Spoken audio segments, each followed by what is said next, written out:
नमस्कार, मैं हूं सुबोध कुमार। अक्सर मीडिया से लोगों की ये शिकायत होती है कि मीडिया सही लोगों की आवाज़ नहीं रह गई है और मीडिया के बारे में और भी बहुत सारे आरोप लगते हैं, जबकि मीडिया को चौथा स्तंभ बोला जाता है।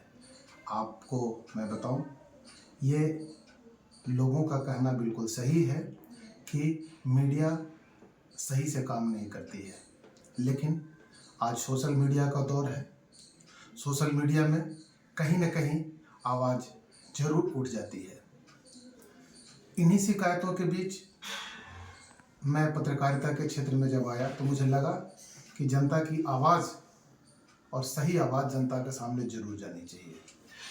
तो आज मैं इसी कड़ी में आपको मिलवाने जा रहा हूँ बिहार की राजनीति की समझ रखने वाले, बहुत दिनों से जनसेवा करने वाले एक ऐसे नेता से जिन्हें औरंगाबाद में जिला महासचिव के पद पे नवनियुक्त किया गया है जेडीयू पार्टी के अंदर। तो आइए मिलते हैं उमा शंकर पटेल जी से। उमा शंकर पटेल जी, आपका स्वागत है हमारे चैनल पे। आपको भी स्वागत है। धन्यवाद। कुछ सवाल हैं जो मैं आपके सामने रखना चाहता हूं, क्योंकि आप लोगों की शिकायत रहती है भाई कि मीडिया हम लोगों को कवरेज नहीं करता, बड़े लोगों को कवरेज करता है, सही आवाज़ नहीं उठाता।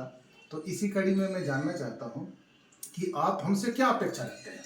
नहीं, अपेक्षा क्या रखना है, ये तो हम लोग देखते आ रहे हैं कि आज के डेट में जो भी पत्रकारिता के लाइन में बहुत सारे लोग हैं जो उपेक्षित करते हैं। आप जैसे लोग कम से कम आ करके आप लोग हमारे आवाज़ को लोगों के बीच पहुंचाना चाह रहे हैं, ये बहुत खुशी की बात है।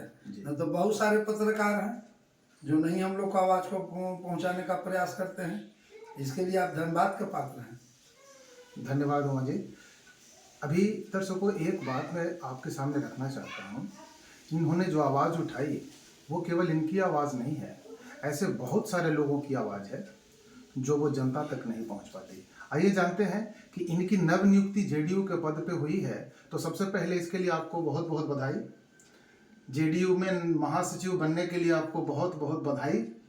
आप क्या कहना चाहेंगे? का इसके लिए भाई पार्टी ने हमको जगह दिया है। आज 25 साल से हम पार्टी के सेवा में रहे हैं और इस बार हमको मौका मिला है, पार्टी की तरफ से महासचिव बनाया गया है। तो मैं तो प्रयास करूंगा कि जो भी हमें कार्य मिला है उसको बहुत बाखूबी हम निभाने का प्रयास करेंगे और इसको आगे ले चलने का प्रयास करेंगे। लेकिन एक सवाल आपसे बनता है, क्योंकि आपकी नवनियुक्ति जेडीयू में महासचिव के पद पर हुई है, तो ये औरंगाबाद जिले के अंदर कोई भी सीट आपका तो है नहीं, ना जेडीयू का ना उसके अलायंस का। एक भी विधानसभा में सीट नहीं है, जबकि लोकसभा की सीट भी आपकी जाती रही। आप इस पे क्या कहना चाहेंगे? देखिए सुबोध जी, एक बात तो तय है कि आपका भी कहना जायज़ है कि आज हम लोग देख रहे हैं कि आज हमारे जिला में एक भी सीट नहीं मिल पाया है। तो इसमें कहीं ना कहीं हमारे सिस्टम की कमी है, नेताओं की कमी है, कहीं ना कहीं ध्यान नहीं आ रहा है। और एक चीज़ हम जो अनुभव किए हैं अपने जीवन काल में औरंगाबाद जिला में, तो यहाँ जब तक अति पिछड़ा वर्ग SC ST पर जब तक ऊपर से लोग भरोसा नहीं कर पाएंगे, जब तक वो वहाँ तक पहुँच नहीं बना पाएंगे, तो हमें नहीं लगता है कि हम लोग सफलता की कगार को पार कर पाएंगे। और मैं चाहूँगा कि इस पर हमारे नेताओं का ध्यान होना चाहिए, एक बार विचार करना चाहिए कि आखिर क्यों औरंगाबाद जिला में हम लोग 3-3 सीट लेने के बाद भी आज हम लोग नगण्य हो गए हैं। तो इस विचार को नेताओं को सोचना चाहिए, इस पर फोकस होना चाहिए और उनको विचार आना चाहिए कि एक बार उन लोग अनुभव करें कि जो हम कह रहे हैं उस पर एक बार विचार करें और मंथन करें। और अगर सही ढंग से मंथन किया जाए तो हम उम्मीद करते हैं कि हम सभी सीट पर विजय प्राप्त करने का प्रयास करें। तो आपका कहना यह है कि आपका आरोप है कि उपेक्षित लोगों को साथ नहीं लेकर के चला जा रहा, इसीलिए 6 सीट गया है। हाँ एकदम, ये तो जानने की बात है। आज 18 साल से हम लोग जो यहाँ पार्टी जो चल रही है, तो कहने की जरूरी नहीं, इस पर विचार करने की जरूरी है। और इस पर हमारे मंत्री हैं, नेतागण हैं, वो विचार करें उसको देखें कि आखिर कहाँ हम लोग उपेक्षित हो रहे हैं, उपेक्षित किया जा रहा है। तो हमको जहाँ तक हम दौड़ धूप में ही लगा कि अगर हम निचले वर्ग को अगर मिला जुला करके पार्टी के धरोहर पर लाया जाए तो हम उम्मीद करते हैं कि हम लोग उस जो अभी विधानसभा चुनाव आने वाला है उसमें हम सफलता प्राप्त कर सकते हैं। सवाल तो बहुत सारे हैं, लेकिन मैं एक सवाल पूछना चाहूँगा।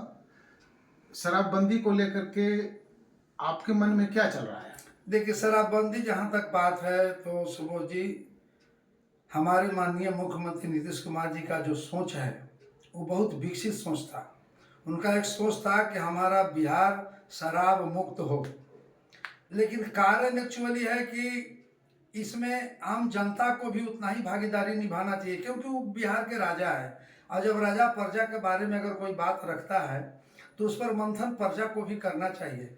अब अगर माननीय मुख्यमंत्री जी अगर शराबबंदी का अगर आह्वान किए हैं और हमारे आपके घर से अगर एक लोग अगर जीवन में ठान लें कि शराब नहीं बिकना चाहिए और शराब हम लोग नहीं पिएंगे, तो ऑटोमेटिक धीरे धीरे शराबबंदी होगा।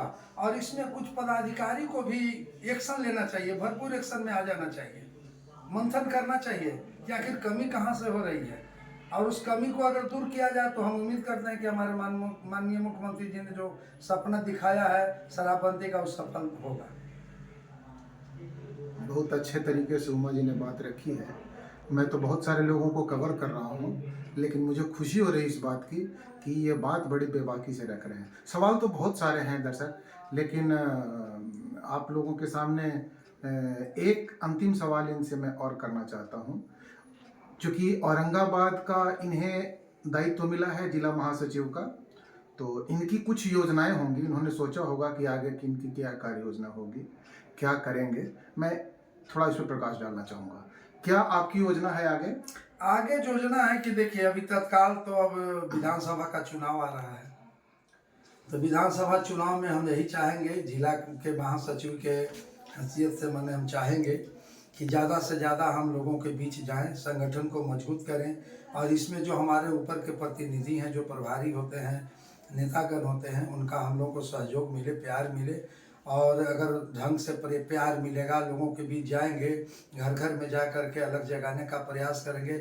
माननीय मुख्यमंत्री का जो भी योजना गांव तक जो गया है, सड़क है, बिजली है, रोड है, जो भी है, पानी है, उस चीज़ को लोगों को जा कर के अवगत कराएंगे। और इसमें अगर मिलजुल के सहभागिता सब कोई निभाएगा तो मैं उम्मीद करता हूँ कि कल हम लोग सफलता पा सकते हैं औरंगाबाद जिला में। तो क्या यहाँ 6 विधानसभा सीट में से यहाँ के लोग क्या उम्मीद कर सकते हैं कि पार्टी आपको टिकट दे सकती है? अब ऐसा अभी हम लोग टिकट के दावेदार में तो नहीं है, ये तो बहुत दूर की बात है।